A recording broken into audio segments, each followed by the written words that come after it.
এটা হলো আমাদের কবি নজরুল বিশ্ববিদ্যালয় রুট। এখানে অরণ্য আর প্রকৃতি মিশে একাকার।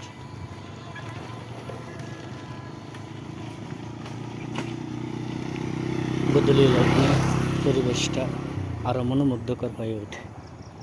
রাস্তার পাশে বিভিন্ন ধরনের ফুল গাছে আসা শুরু করেছে, যেমন কৃষ্ণচূড়া, কান্দেলুরি।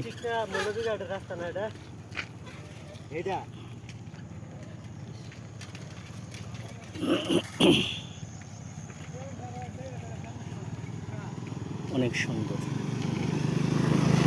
পরিবেশটা, কোলাহল মুক্ত। মাঝে মাঝে রাস্তা দিয়ে ছোট ছোট গাড়ি যাচ্ছে, যানবাহন। পাশে বিল এবং পুকুর, দেখলে মনটা ভরে যায়। আপনারা যারা কবি নজরুল বিশ্ববিদ্যালয়ে আসতে চান দেখে যেতে পারেন।